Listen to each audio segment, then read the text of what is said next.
now entering the no bull zone, sponsored by Credible. You get great rates, you don't have to deal with any of the bull. Baker now a buck, 1 year, $8.5 million. Baker's fourth team had some good moments with the Rams, had that thrilling victory. You mean one of the greatest comebacks in NFL history? The only one ever to start on that point on the field with that much time left? Comeback? That one? Are you back to being a Baker guy? I never said left. It was a great moment. Oh, really? Yeah, I never never left. I never left. I don't know about Find the that, tape. man. I feel like he Find the tape. I'm not he went getting any silent homework for a long assignment. I never silent left. for a Listen, long again, time. just like why we don't talk about the Mavs on this show, guys, I do not produce the show. Stephen Hubbard, along with Kevin Wild, shadow producer, produces the show. I'm just Baker here for the lead great tomorrow. takes. Mavs and Okay? Baker lead So you tomorrow. guys go ahead and figure out, but go ahead, ask your questions. Yeah, Sorry, well, I'm not Wild. asking you. You used up your time. It's a Okay. short segment. Do you like it? This is his last chance to be, a long-term We starter said that three somewhere. teams ago. And, the teams And I am not get off that convinced. Look, narcotic. I think, he can beat out Kyle Trask, but Well, of I course. think you enter training camp. To me, Coach, this is a full competition. You said this I'm not last giving. year. I know, and how'd that work out? He had the won worst. it. There was never a but he had the competition. worst QBR But in the he won league the when competition, Carolina Michael. waited. I'm not going to act like I know Kyle Trask a great deal about him. But what I do know is he threw the heck of the ball out of the ball at Florida. He's 6'5" as opposed to 6'1" Baker. And he had a year of tutelage under Tom Brady. So I'm just saying, I wouldn't be surprised if Kyle Trask, if Baker does beat him out, though, in short order, a few games, 6, 7, Trask will be in there because I don't think Baker's no. going to Baker's not Go going ahead. He's not Go going to do ahead. much. Yeah, this is a different scenario than what we saw in Carolina, because at that point, Baker was betting on himself. He had taken a pay cut. He was going to compete, and we know how that worked out, and then he flashed some in the games that he played, and there was a lot of good stuff and a lot of stuff he liked. So I like the move by Tampa to bring him in, and I like the move to bring him in at $8 million. That's an extremely low number for a guy that is essentially a veteran quarterback. He's not a seasoned veteran, but he's a veteran quarterback. And that's with incentives. I think it's lower. Yeah, for $8 million, it's a little bit of a lottery ticket. If he hits, it's great. And if he doesn't and Kyle Trask beats him out, then it's pretty clear where it is. And here's the only reason that I say that the competition is different. He's not coming in with the same cachet Of course. or the Right. same Right. salary. But Kyle he's got Trask no also cash isn't tag. Sam Darnold. Sam Darnold was a top 5 pick who had made a lot of money, who the Panthers had traded for. Kyle Trask was a guy that when he was drafted, people were surprised that the Bucs reached on him there, and he was a 3rd or 4th round pick. I think he was second round. I could be wrong. I thought it was 3rd. But regardless, I know people thought they had reached on him at the moment. Let me ask Kevin Wildes this, because Kevin Wildes is the only person who had the Bucs exactly pegged last year. Yeah, they're scoring. No, they weren't scoring. They weren't scoring. The Cowboys were scoring. What were the Bucs? Right. the Boring. Bucs were- Boring. Nailed it. Do you think the Bucs offense could be better next year? Wow, what a take. I'm asking you. You said they were boring. You said they couldn't score. They You're were a terrible contemplating offense. Well, they couldn't run. That was the issue. But I'm asking you. Is You're better thinking more about this? entertaining, Score or is better more points. productive? Yes, It's more they could points. score more points. So you think 'Cause they were unbalanced, yes. Kevin Wildes thinks the Tampa Bay Bucs with Baker gonna be Mayfield horrible. It's a could great be a take. better offense than they were with Tom Brady. pan And him I into am the here corner. to tell you, They're I going to believe be that is horrible. correct. I believe Wildes, you Nick? nailed it. What are you laughing That was about? your take. You foisted upon me. No. I agreed with you.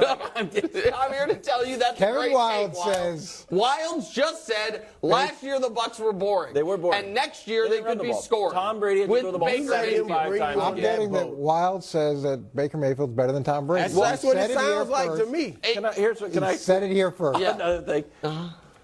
Baker's coaches: Hugh Jackson, Greg Williams, Freddie Kitchens, Stefanski, Matt Rule, Steve Wilkes, and then McVay. So it's 8 coaches in his professional career. Josh looked up all of Tom Brady's coaches. Back to Tom McKenzie, who was his high school coach. He's had fewer coaches since he was 15 years old than Baker's had in the pros. Does Baker even know who he is as a professional if he's had that many coaches since he entered the league? I mean, I know it's fashionable to blame coaches all the time for a guy's failure, but or lack of success. Yeah, Instability. There is instability when you've got as much change as he's had. But he had a fresh start in Carolina, and then he had another fresh start. And he did well in the second fresh start. Yeah, he did. There were flashes where he did He well, and averaged there fewer were than games 200 where yards per game. He He just He got threw there. 4 4 touchdowns in 5 games. Yeah. It was improvement. Bro, That's how bad he was in played Carolina. well with the Rams. Really? Yes, really. Guess who's making 12 times as much money as Baker Mayfield? well, Jimmy G. okay. Dusty? Do we have time for the graphic? Do we have time for the graphic? Jimmy G. 20. Oh, do we? Yes. You know what? That's a promise that I don't know that we can keep. See you this weekend in the forest. Medals time. Dyson Daniels airballed a layup. It wasn't good, and it wasn't even the low point for the Pelicans, who were down by 36 at halftime. Not good enough to make a medal. Who did it better? Bronze medal, Fred VanVleet, 36-7, just edging out Bradley Beal. Beal was outstanding, however, Beal did it against the Pistons. VanVleet did it against a team with one of the 6 greatest players ever, I'm told. Silver medal, Giannis, 36-8 in a win over the Suns. They've won 21 of 23. Giannis continues to vindicate Kevin Wilde's best and really only really good sports opinion of the last 12 months. Gold medal, Anthony Davis, 35-17. Since 2000, Anthony Davis has more 30 and 15 games than any player in the league. Number 2 is Giannis. Number 3 is Shaq.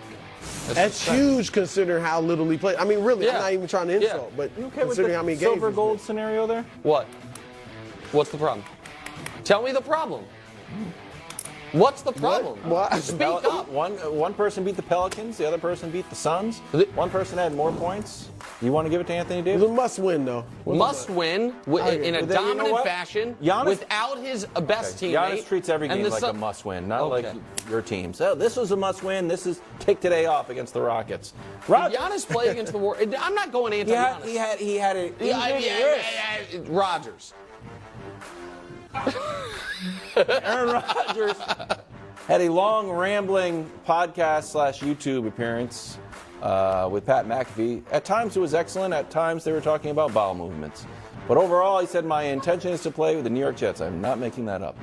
Either one. Nick, how should Jets fans feel about I mean, the in podcast? the moment, they're going to be very excited. I think it's going to end in disappointment, and I think it is going to quickly turn to frustration. As Coach Mangini said, I saw Florio writing about this. It seems like a lot of people that have been inside NFL organizations do not think this is happening anytime soon. Think that the Packers all of a sudden now have tremendous leverage handed to them by this interview and by Rodgers making it clear this is the only place he wants to go. I don't know that I totally agree with this, but I think this could drag out quite some time. Yeah, look, I think they are more excited than they're going to be, midway through next season. But you're the Jets. If he gets them to the playoffs a year or two, they're exciting a little bit. They're in the mix. That's all you can ask. I can't see him winning a Super Bowl with them. He hadn't been to one in over a decade. Would you give up a first-round pick? One first-round pick? I think the Packers